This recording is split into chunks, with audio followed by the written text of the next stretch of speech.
je m'appelle Sindika. Sindika, c'est un mot en kikongo. Ça veut dire l'envoyé. Quand j'étais petit,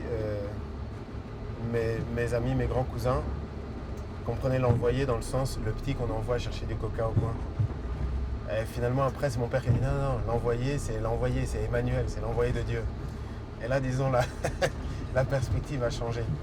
En fait, je m'appelle Sindika parce que je suis né juste en 72, juste avant la zarénisation.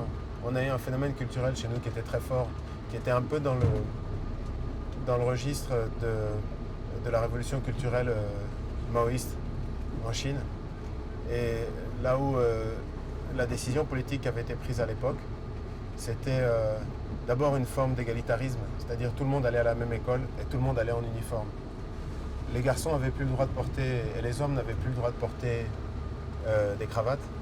Les filles n'avaient plus le droit de porter des pantalons. Et on n'avait plus le droit à des prénoms chrétiens. Et mine de rien, c'est quand tu le remets dans la perspective historique, et que maintenant qu'on a fini l'ère Mobutu et qu'on est passé au XXIe siècle, peut-être il y a une dimension ridicule, mais en fait ça a marqué toute une génération. Moi par exemple, mon identité procède fondamentalement de cette révolution culturelle. Et même si le projet politique a abouti à un échec, c'est quelque chose que je porte en moi. Donc si tu veux, c'est très particulier parce que je ne peux pas... Pour moi, le contexte historique, la manière dont je me situe par rapport à là d'où je viens, les gens qui étaient là avant moi, les combats qui ont été menés avant moi, c'est un truc qui est fondamental et qui m'a marqué. Sindika, c'est intéressant. J'ai décidé tous mes enfants ont des prénoms africains. Mon premier fils s'appelle Yenge. Yenge, c'est en kikongo, ça veut dire le bonheur. Ma fille s'appelle Haïlé. Haïlé, c'est un nom éthiopien. C'est un nom de l'empereur d'Éthiopie, Haïlé Sélassié. C'est un nom de garçon et un nom qui veut dire le grand. Donc il y a un prénom qui est très fort, mais avec en même temps une esthétique qui est très féminine. Et mon dernier fils s'appelle Kwame. Kwame, le nom me plaisait, mais Kwame Nkrumah, c'est le premier noir qui a fait son indépendance sur le continent africain, disons, en dehors d'Haïti. Et donc tu as grandi à Kinshasa, dans quel quartier? Non, j'ai pas grandi à Kinshasa. Je suis né à Kinshasa dans la clinique danoise. Ma mère est danoise, elle était infirmière. D'ailleurs, c'est intéressant, ma mère s'est fait virer de la Croix-Rouge danoise parce qu'elle sortait avec un noir divorcé. C'était en 72, c'était il n'y a pas longtemps. Et puis les Danois, les Scandinaves sont des gens réputés ouverts d'esprit. Mais c'est un truc dont aussi je suis le résultat. Mon père est quelqu'un pour lequel le choix était très facile. Parce que le système colonial raciste des Belges était tellement évident que tous les gens normaux, et notamment tous les Noirs d'office, étaient forcément contre le projet colonial. Donc tout le monde était engagé politiquement dans un choix qui est très clair.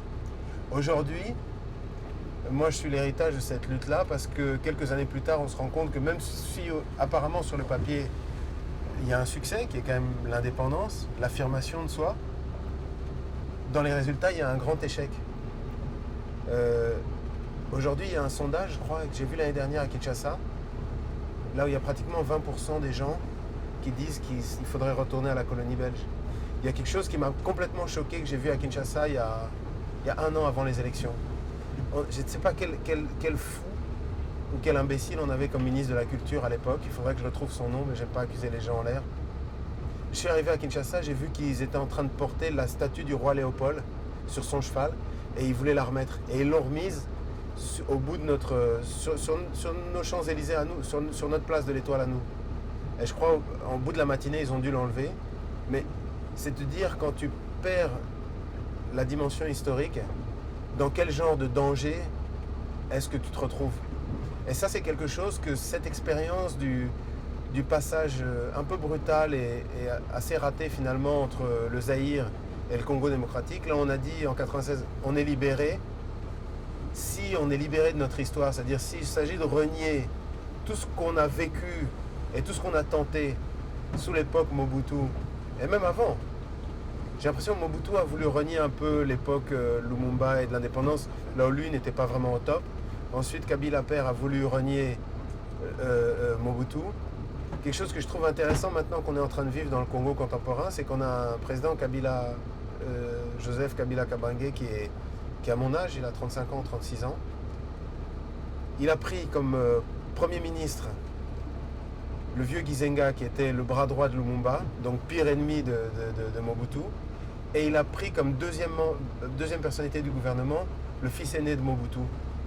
Et si tu veux, c'est porteur d'espoir. Ça veut dire ça y est, il y a un terreau fertile. On a fait un déblocage institutionnel. Mais maintenant, il faut savoir culturellement qu'est-ce que ça nous apporte et est-ce que cette prise de conscience s'opère. Et une fois qu'elle s'est opérée, vers où on se projette. Et je crois que c'est ça, en fait, le phénomène déclencheur, peut-être ce qui a donné de la valeur ajoutée à la démarche de collectionneur. Ce qui fait que je ne peux pas être qu'un collectionneur. Dans l'approche que j'ai de la culture, j'ai une forme au-delà de la dimension égoïste et au-delà de la dimension esthétique, il y a une prise de conscience historique et donc, en conséquence, il y a forcément un positionnement politique, si tu veux.